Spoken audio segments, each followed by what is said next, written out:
back to this Real America's Voice news break. I'm Terrence Bates. Home title theft and deed fraud are a growing epidemic here in the country. Properties are being stolen and used for their equity. Making matters worse and more scary is the fact that even if a county recorder knows a document is fake, the county is legally required to record it. With public records readily available on the internet, you're probably more at risk of fraud than you even know. Cybersecurity expert and former FBI agent James Finch joins me this morning to introduce us to Home Title Lock, which could turn out to be just as valuable as the alarm system that you have on your home. James, good to see you. Good to see you, Terrence. Thanks for having me. So let's talk about Home Title Lock. This is really a proactive way to protect your home. Most definitely is, because the bad guys have easy access to your home's title. And unfortunately, people can't check their home's title every single day. They can't log into the county recorder's office and determine whether their home's title is still in their name. But Home Title Lock can.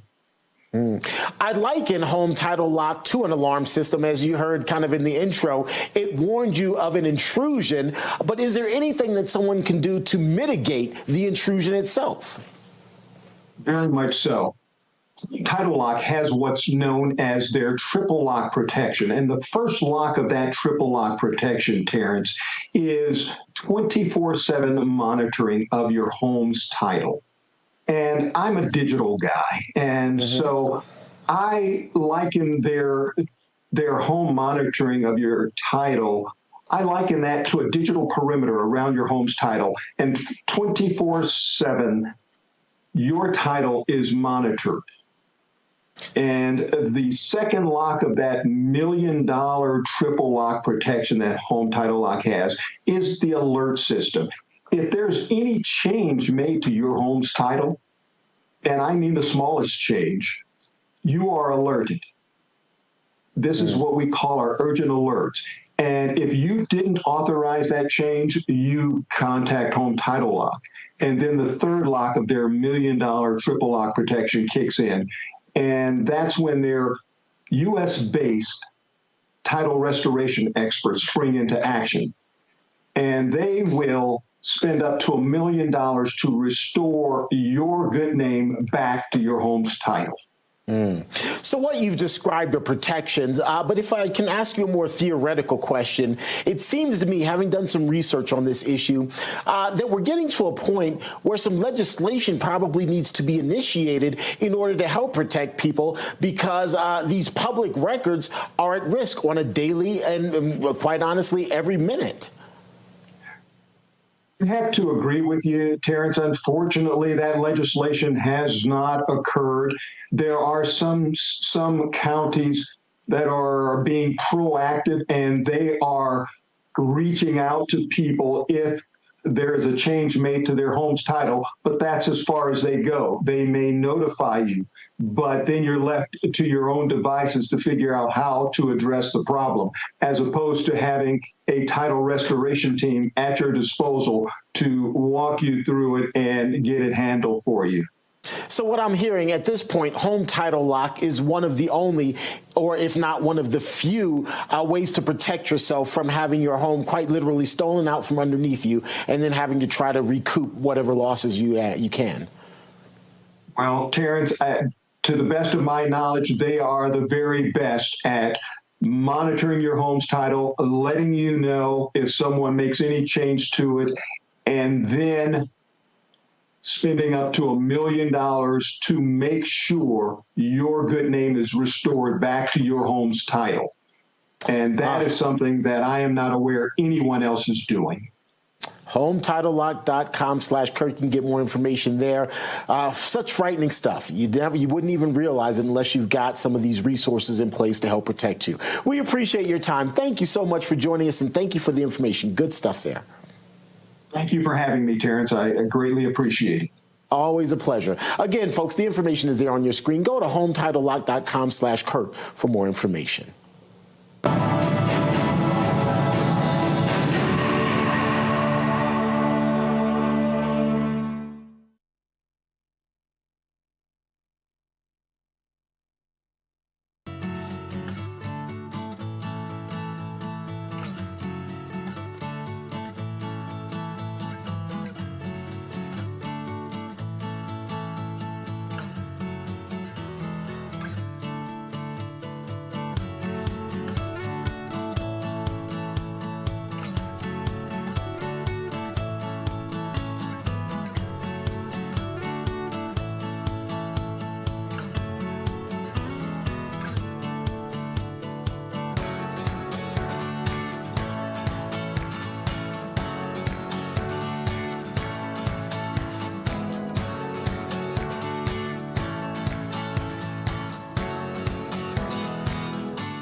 Kicked off another big hour here of the Steve Gruber Show. Glad you're here for the conversation as we round through another week. I mean, it's busy all the time. Glad to have you here. I'm fighting for you from the foxhole of freedom and giving you better analysis than anyone else every single day. Thank you for taking the time to stop in. Three big things this hour.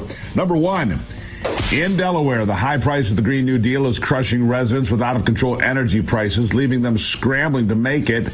Don't worry, your state's next. Number two, President Trump has issued a very stern order to Hamas. Release all remaining prisoners and turn over all the bodies of those you've killed since October the 7th, or we're coming with a fury, and we're coming soon. And number three, here's where we are starting today. The aftermath of the president's speech to Congress, still top of mind for millions of people. And this interaction going viral after President Trump's address to Congress. Representative Lance Gooden had enough with Democrat Representative Melanie Stansbury's sign saying this is not normal. As President Trump entered the congressional chamber, it had all he could take, in fact. I think this is a perfect illustration of just how far gone the Democrats are, that they think they're the normal ones.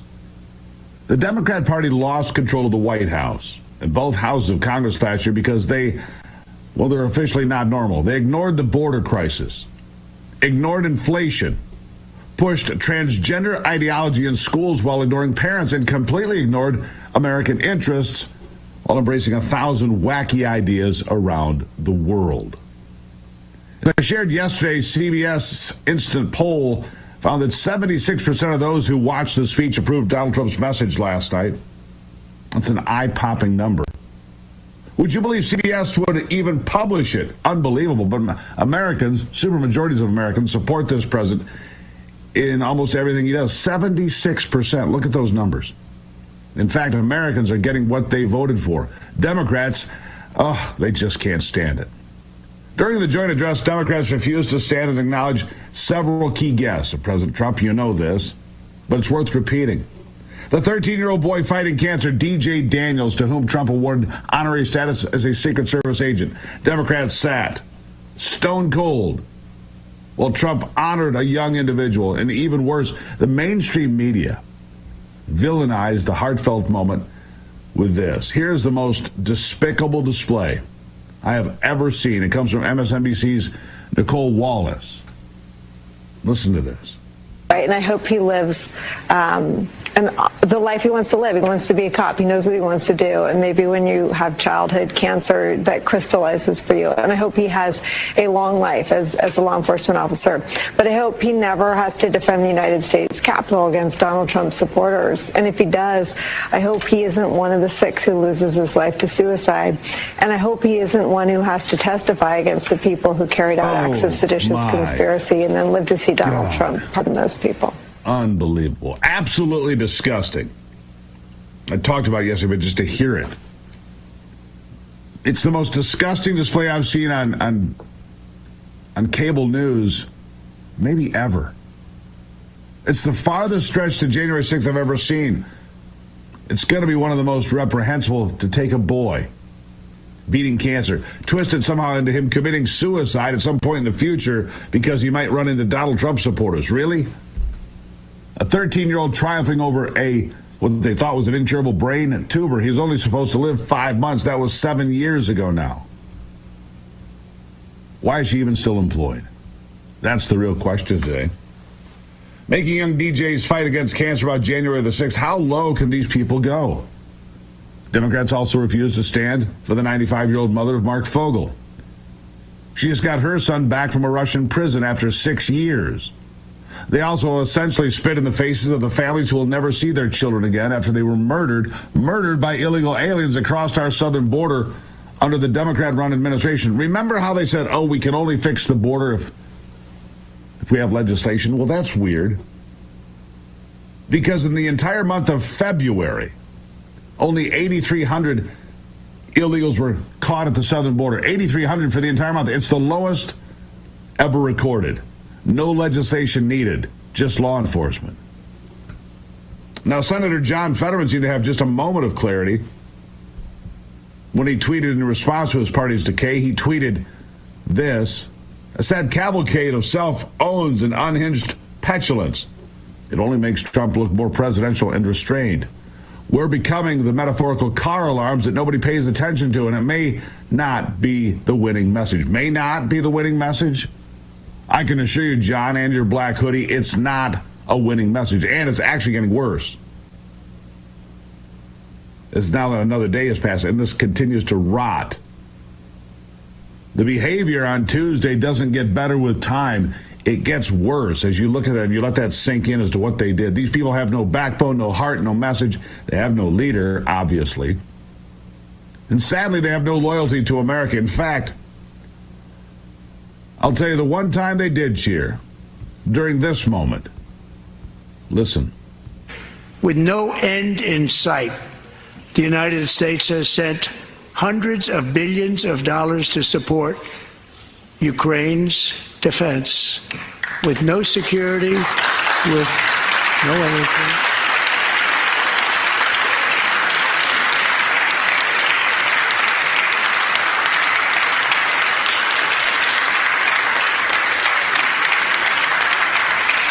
Do you want to keep it going for another 5 years? Yeah, you would say Pocahontas says yes.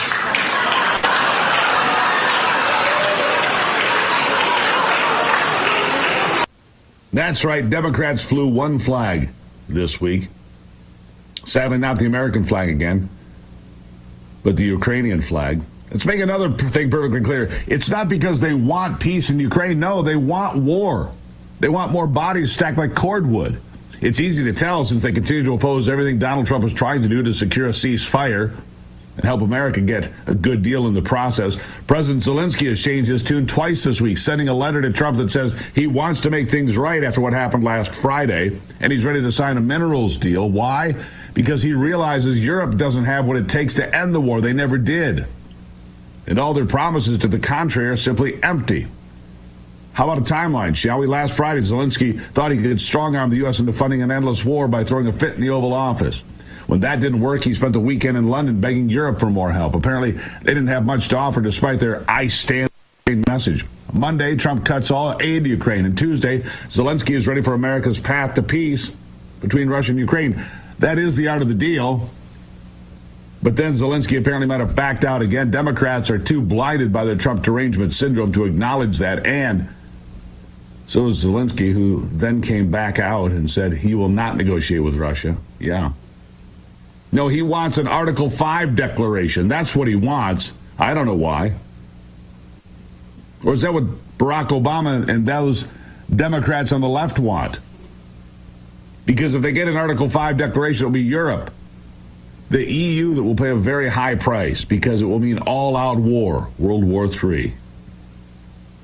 Progressives seem to be ignoring the American interest, and that's sad. It was Barack Obama in the White House when the Ukrainian government was overthrown in 2014. The United States instrumental in that, by the way, instrumental in removing the duly elected government of Ukraine in 2014, and it has led us here. Let that sink in for a moment. We'll take a break and be right back on the Steve Gruber Show.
No matter where you look, it seems the progressives ignore American interests when it comes to just about everything, including tariffs, flying back and forth between the United States and Canada in what they're calling Trump's trade war. But let's take a look at the facts. Democrats, of course, hate it when I do that. Listen to this from National Economic Council Director Kevin Hassett. Here he is. But here's the way I'd like to think about it. That right now, U.S. companies are paying foreign governments about $370 billion a year in tax, and foreign companies are paying the U.S. government about $57 billion in tax. Yeah, let that sink in. $370 billion that we're paying, $57 billion that we're being paid. Now, not quite fair, right? How about Canada specifically?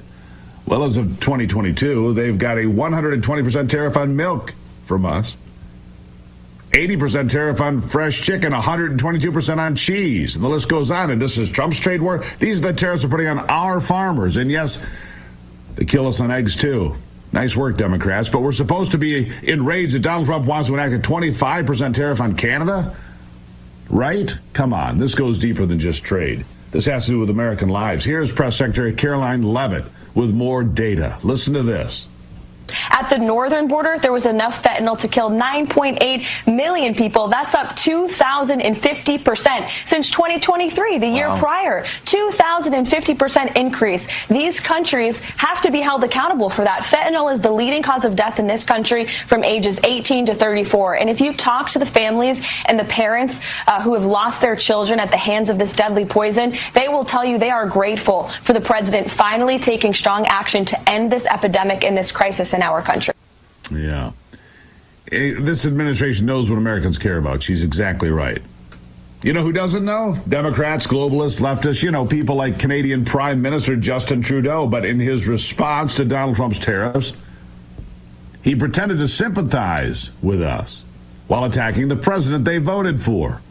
He told Americans that Canadians are going to be boycotting the MAGA administration by dropping their vacations to Florida. Ooh. And not buying American bourbon.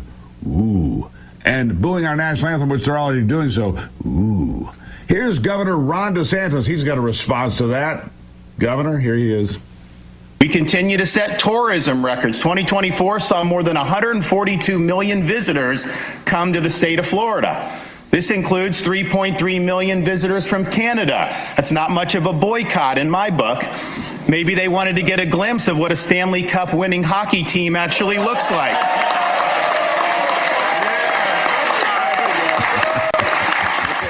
Nothing like riding salt in the wound. Nice job, Governor. Hilarious, but I think it illustrates the bigger point, which is this.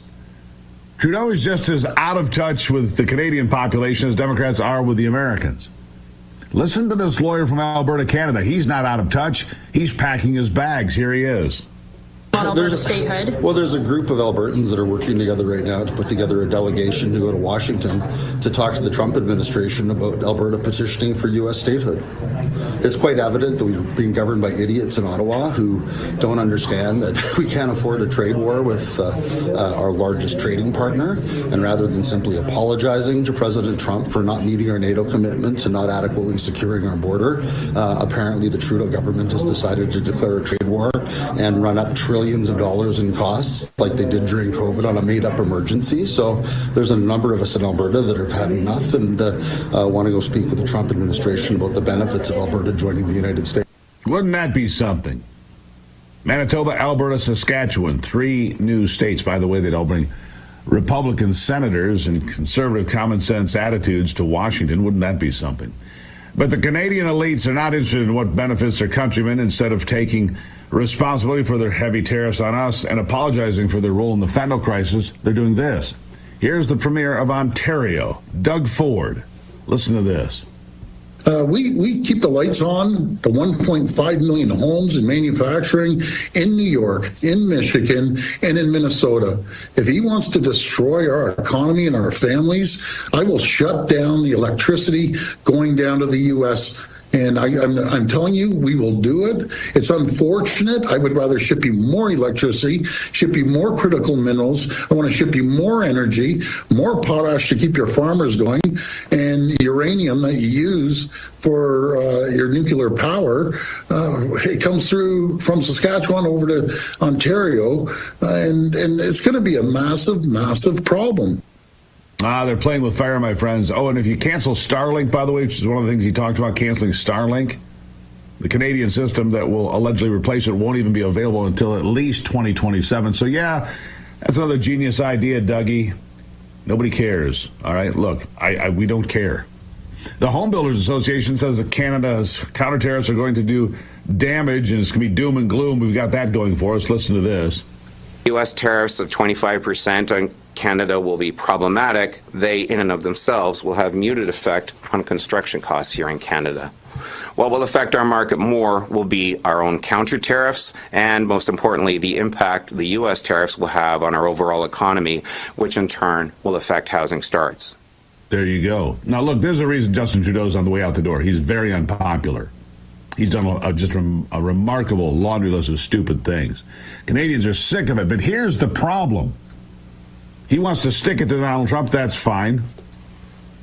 It's not going to work. Look, here's the problem that we have currently with Justin Trudeau, and that is this. He doesn't want to leave.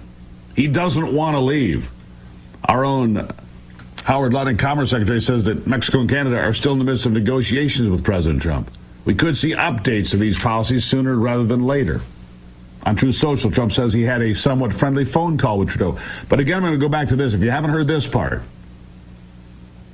they're claiming that there's this crisis now. And so they're not going to hold elections. Wouldn't surprise me a bit. I mean, that's rich because the left always accuses Trump of wanting to stay in power forever, and yet here it is, Canada. Justin Trudeau and his party saying, oh, we're not going to be able to call elections if we've got this tariff crisis, this trade war. Yeah, isn't it interesting how those on the left point fingers at those on the right, but it's always them that's pulling the stunt? There's your education for today. Welcome, Alberta. State 51, we'll take it. It's the Steve Gruber Show. I'll be right back.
All right, time for a morning grocery run. We were just talking about all the tariffs on American farmers and so forth. Look, American farmers fight through it every single day. Joining me now, Adam Malone, the founder of Patriot Foods. Adam, good morning. Patriot Foods is the place where you can go and support the American farmer every single day. I'm looking at new arrivals. The website's great, by the way, patriotfoods.com. Chicken wings, big amounts of chicken wings on sale now. Hot cocoa mix, snickerdoodle cookie mix, throw blankets. I mean, anything made in America, you might just find it here at patriotfoods.com, right?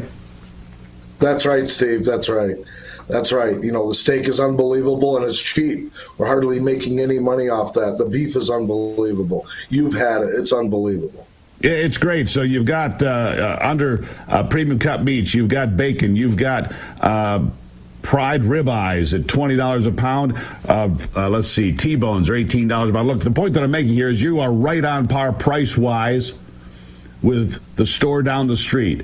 It might cost you a little more, but look, American farmers face bigger hurdles, and Patriot Foods is trying to put the best thing you possibly can on the table, right? That's right. That's right, 100%. You know, it's coming from your local farmer. It's not coming from Mexico or Canada, as you're just talking. And it's so important to support these farmers, Steve. And that's why President Trump is doing what he's doing. You know, finally, we're getting a little bit of a push forward, if you will, right? So we're excited. I mean, when he said, hey, I love my farmers of this country, I about fell out of my chair the other night, right? So yeah, we're super excited. PatriotFoods.com, the place you can find all these things. You can find jams, jellies, mixes for cobbler. You can find pancakes. You can find bacon. You can find steak. Steak is on sale right now. If you buy 5 pounds of Michigan blueberries, you get 2 pounds for free. It's your morning shopping run with Patriot Foods. Does it cost a little bit more? Sometimes, but you're supporting the American farmer. Look, we've got higher regulations, higher costs to have people in the field, all of it. Real quick, Adam, I'll give you the last word. Support your American farmers, guys. We're U.S. only every time. At least check us out. We deserve that, right? Like us, share us. Hey, promo code America. Rock on, U.S. I'm telling you, I love it. We're happy right now. Promo code America, patriotfoods.com. I'm asking you to go check it out. Give Adam a shot. Give the American farmer a shot. Greatly appreciate you, Adam. Thank you very much. Keep up the good fight. There he is, fighting for the American farmer every single day. Patriotfoods.com is a place to find it. I'll be right back. It's the Steve Gruber Show.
All right.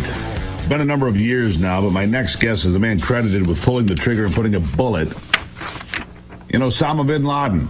You remember that day, don't you?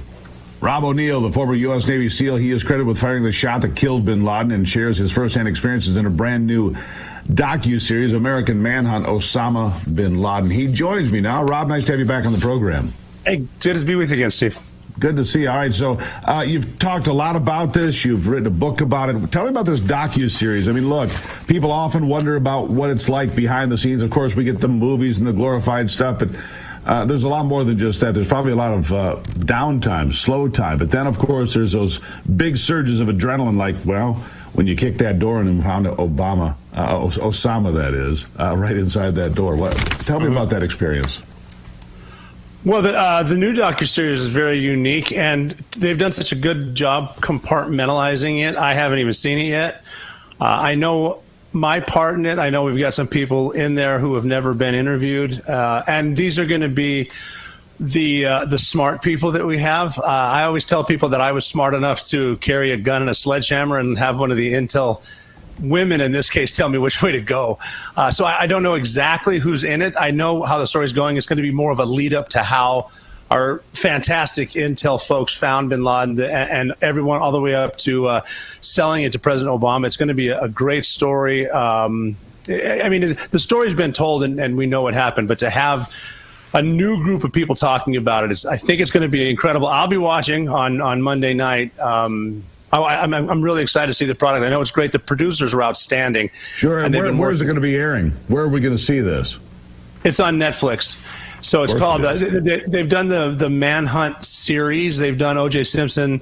They've done the Boston bomber. Now they're doing the hunt for bin Laden. And it's more exciting because, you know, the part of us going up the stairs and killing bin Laden is, I mean, that's what people like to hear, but they've heard it. They haven't really heard much about who is behind finding him and just the countless hours, 7 days a week for years with no credit. And, you know, a lot of the intel folks don't want credit, but so I'm really happy they're coming out and talking about it. It's going to be fascinating. I know that I'm again, just impressed with how they've kept it. So we don't really, I mean, obviously we know the story, but I don't know how it's going to unfold. Well, you know how the movie ends. Well, I mean, we all know how the movie ends. Yeah. But it took almost 10 years to get there between 9/11 and I think it was, the 1st of May 2011, if memory serves, that right? That was the final day, right? Right, yeah. But like we only found about the intel 2 weeks beforehand. These folks were working on, like you said, for years, and they don't take days off. And a lot of them, like in the movie Zero Dark 30 with the Maya, I think they called her.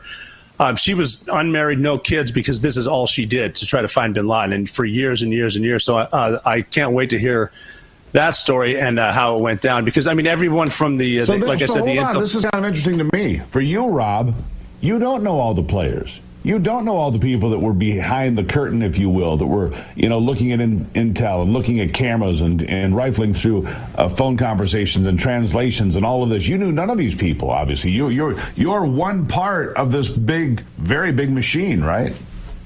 I'm a very small part of it. I mean, the people they should be talking to are the pilots. They flew us in there. And even some of these folks, too. Like, when we killed bin Laden, the first stop we made on the way back was bringing his body to Jalalabad, Afghanistan, showing him to some of these intel people, the intelligence people who were just ridiculously smart. And after all that work, I remember we were talking to one of the women. There was a lot of women on the team that found him. Bringing her to his body and having her look down, and all she did was like tap us on the shoulder and go, well, I guess I'm out of a job, and just left. And I haven't seen her since. Like, they're just really quiet professionals. I mean, after all that work, you think he was like a high five and, yeah, we got him. That was definitely him. It was just more of a, nah, there he is. I guess I got to find a new job. And I did see target at that point, right? I mean, look, you've always got people that the United States military is looking for, or the FBI or the CIA or whomever. They're always looking for different people. Yeah. Obviously, bin Laden was much higher on the food chain than most, but yeah, that's kind of an interesting response. I guess it doesn't surprise me. Here's a person who is just buried in it. He's dead. What do I do now? Right? I mean, I get that. Yeah, that's it. I even talked to one of the women. I did talk to one woman after the raid, because not everyone at the agency believed this team that they found bin Laden, and they weren't sharing much information. I did run into one of the women a couple months later, and I go, how'd it go when you got back to headquarters, and she goes, I didn't even get my own parking spot. Like everyone else got medals that were telling me for years that this wasn't him. And so it's a weird dynamic. And again, I don't know what stories they're going to get into, but I mean, there's a good cast coming up. So let me back up right there. They told her for years, the woman that didn't get a parking spot, that it was not him. Why would they say that? Because they don't like to work in certainties. The intel folks the highest they'll usually give you is, it's 70% someone will be there. Because for some reason, it's like the intel work is never, it's not precise. Like it's not 100%. And a lot of times, a lot of times we'd go to things called dry holes where it's like Abu Musab al-Zarqawi is here. We'd go there and there's nothing. It's like, well, it's the way it works. So nobody, especially with bin Laden, because you're talking something that alters everything from presidential campaigns to foreign policy. Like if we go in there like a Desert One to rescue the hostages in Iran in the late 70s, you screw that up, that's your legacy. And you have to be right. And plus with this one, new helicopters, the pilots just started flying them. We don't know if the technology works. There's anti-aircraft missiles and jets that we sold Pakistan. Like this is a tough one. So no one wanted to hang it up there, but the one person that did was the woman. Like she was in Zero Dark 30, but she's the one, like famously said, okay, 100%, he's there. Okay, I know you don't like certainties, 95%, but it's 100%. And and when we would see this woman, we'd get training. We'd train for 14 hours. And then we'd go talk about what we were training about over a model. And she would say, hey, so anyway, Osama bin Laden right now is on the 3rd story of this house. I don't know why we're not launching right now. Sleep well. And she'd say that every day. Huh. That's really fascinating. Desert One, by the way, I remember when that failed rescue mission ended in the desert and we didn't make it into Tehran to get our hostages. I remember that. I remember seeing the helicopters on the front of Time magazine burned out with corpses, American corpses, obviously. You're right. These sorts of missions, these events change history. They change political fortunes every single time, Rob. You're exactly right about that. What do you think? We've got about a minute left here. What do you think now, looking back all this time, 14 years? Do you still reflect on it? I mean, obviously it changed your life. Yeah, I mean, I think about it every day. I can close my eyes right now and look down and see the steps I was going up behind the one guy in front of me. And I mean, I still remember the same thought because we're about to go in bin Laden's bedroom. He's going to blow us up. And I wasn't being brave. I was more of all right, let's get this over with. I'm tired of thinking about it. Let's go see what happens. And that's the only reason. I mean, not the only reason I went up. I knew what I was doing, but just to turn the corner, the guy in front of me went straight. I went right. There's bin Laden standing there 3 feet in front of me. It's like, I've seen that face a million times. That's him. He's way skinnier than I thought, but he's a threat. I got to kill him. So I shot him twice and then once more on the ground. And it was really that fast, to the point where a guy came up to me after I had moved bin Laden's wife out of the way. And he looked at me and goes, hey, are you good, man? And I said, I'm good.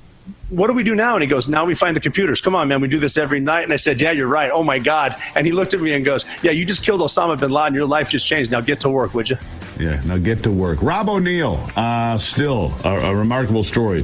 May 1st, 2011, he killed Osama bin Laden. The series, you can find it on Netflix, American Manhunt, American Manhunt, Osama bin Laden. It's a series. It's a great series, by the way. Rob, thank you for being here. Absolutely. Thanks for having me. Really appreciate it. There you have it, Rob O'Neill. Take a break and be right back. It's the Steve Gruber Show.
Welcome back to the program. You've probably seen this. I've been watching this, but I've been watching a lot of different things. The stock market, cryptocurrency, gold.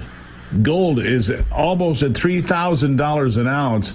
It will be at all-time record highs. Silver at 32.5 almost. Not record territory for silver, but definitely on a run, that's for sure.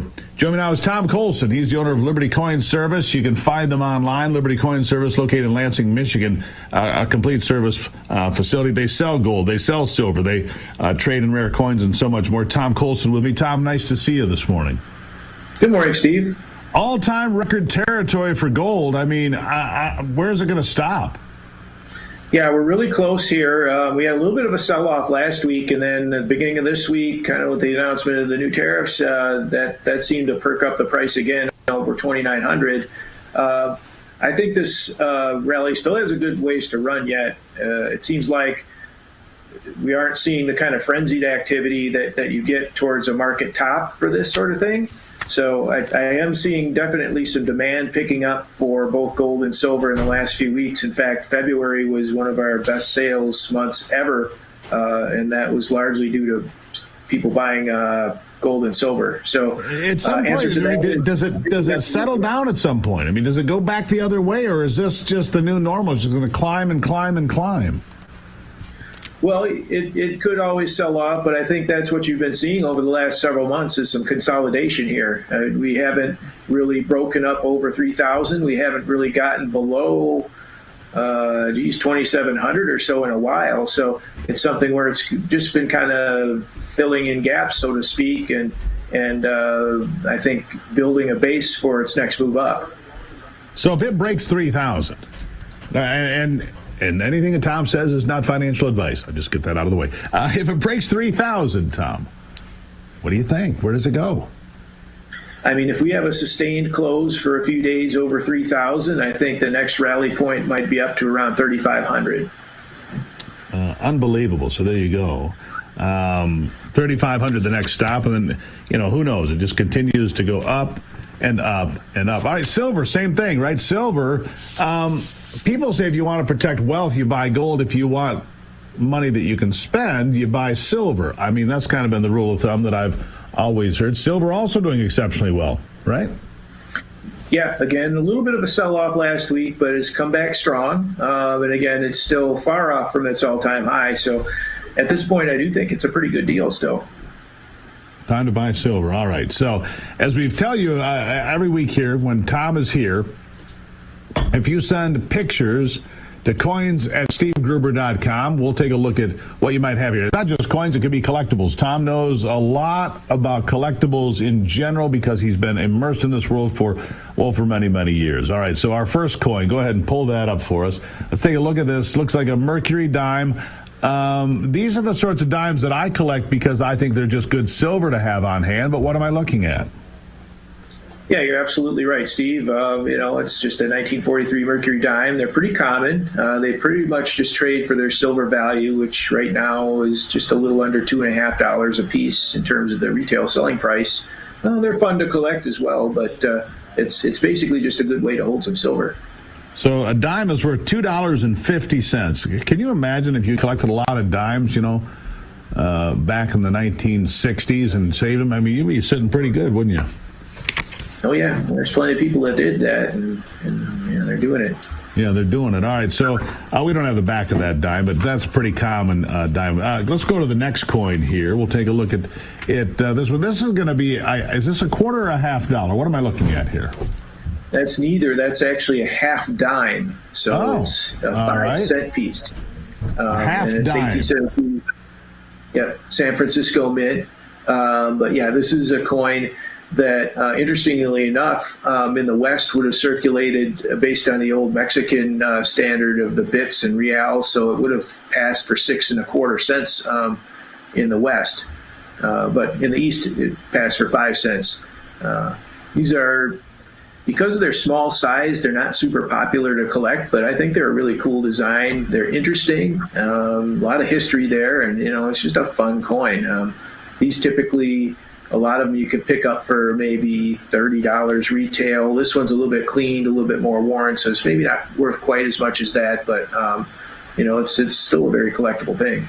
Very cool thing. And so how much silver does that have compared to the dime we just saw?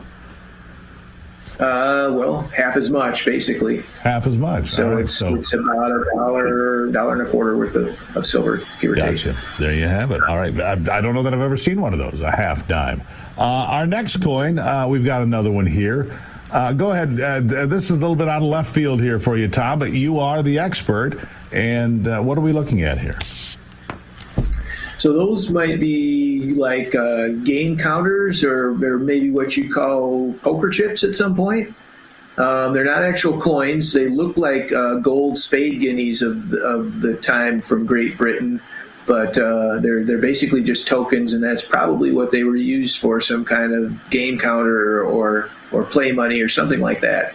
They probably dated 1788 and 1797. They probably date from the early 1800s, give or take. So, these things, these tokens sometimes can be worth money, but more often than not, they're just kind of novelty, aren't they? Yeah, kind of novelty. I see ones very similar to that on a fairly frequent basis. Typically, a few dollars or so is what they might be worth. There you have it. Again, if you've got something collectible, maybe you bought it at a flea market, maybe you got it handed to you by your grandparents at some point, maybe you got it somewhere else, doesn't matter. Send it to coins@stevegruber.com. Tom Colson will put his eye on it and give you his level best in determining approximate value. Of course, they're pictures, so there's no actual value here, but he can approximate pretty well. Tom Colson, always appreciate you being here, my friend. Thank you. Thank you, Steve. And you can look them up online. Liberty Coin Service, Lansing, Michigan. You want to buy gold or silver or have your collection evaluated? Liberty Coin Service. You look them up, libertycoinservice.com. This is the Steve Gruber Show. I'll be right back.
All right, glad to have you here as we're winding through another big day here. Free for All Friday tomorrow. Don't forget that. That's when you can get on the phone to the Patriot Mobile Common Sense Hotline, 877-310-9966, and talk to me right here if you get through. We take calls from all over the country. We do it all day long. Do it on Friday mornings. Rush Limbaugh used to call it Open Line Fridays. We call it Free Speech, Free for All Friday, and let you call in every day. Patriot Mobile, what a great company they turned out to be, by the way. Patriot Mobile had them for a couple of years now. What's really nice about it, remember in the days you would not want to change your phone because it was like such a pain. You'd be on the phone for 2 hours and then things didn't work right. That's all behind us. So easy to switch with Patriot Mobile. God bless those folks.